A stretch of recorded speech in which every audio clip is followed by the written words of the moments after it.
ప్రేక్షకులకు నమస్కారం. ADN news TV మన దర్శి మన లోకల్ ఛానల్.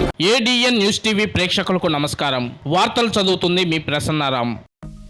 రాబోవు సార్వత్రిక ఎన్నికల్లో తాను స్వతంత్ర అభ్యర్థిగా నిలబడతానని, తనకు ఒక అవకాశం ఇవ్వాలని దర్శి నియోజకవర్గంకు ఇండిపెండెంట్ అభ్యర్థిగా పోటీ చేయనున్న మంచా మీనా అన్నారు.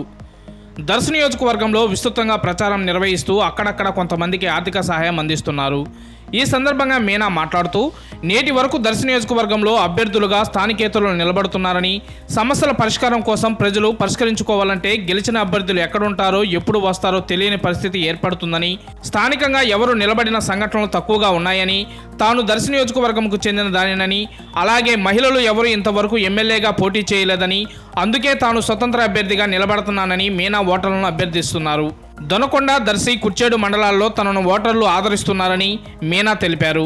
దర్శి నియోజకవర్గంలో తాగునీటి సమస్య తీవ్రంగా ఉందని, తనను గెలిపిస్తే తాగునీటి సమస్య శాశ్వతంగా తొలగిస్తానని మీనా తెలిపారు. ఇరు పార్టీల అసమ్మతి వర్గం తనకు సపోర్ట్ చేస్తున్నారని ఆమె పేర్కొన్నారు. గ్రామీణ ప్రాంతాల్లోకి వెళ్ళినప్పుడు ప్రజలు తనకు ఆదరాభిమానాలు చూపిస్తున్నారని, తాను గెలిస్తే నియోజకవర్గాన్ని అభివృద్ధి పదంలో నడిపిస్తానని ఆమె ఈ సందర్భంగా తెలిపారు.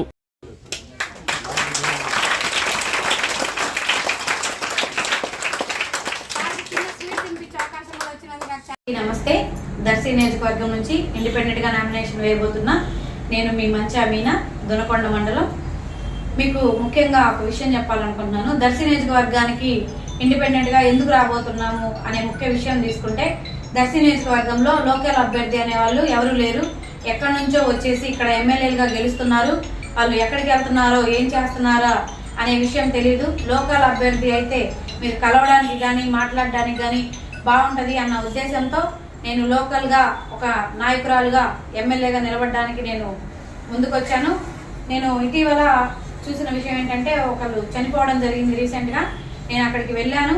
అక్కడికి వెళ్ళంగానే వాళ్ళు ఐస్ బాక్స్ కోసం ఒక 5-6 గంటలు ఎక్కడ దొరికిద్ది, ఏం చేస్తున్నారు, ఎట్లా వచ్చింది ఇది అని, వాళ్ళు చనిపోయిన మనిషి గురించి బాధపడాలా లేక ఐస్ బాక్స్ గురించి అది ఎక్కడ దొరికిద్దా అని వెయిట్ చేయాలా అని సతమతంలో అయిపోయారు. ఇలాంటి బాధలో నుంచి నాకు ఒక ఆలోచన వచ్చింది.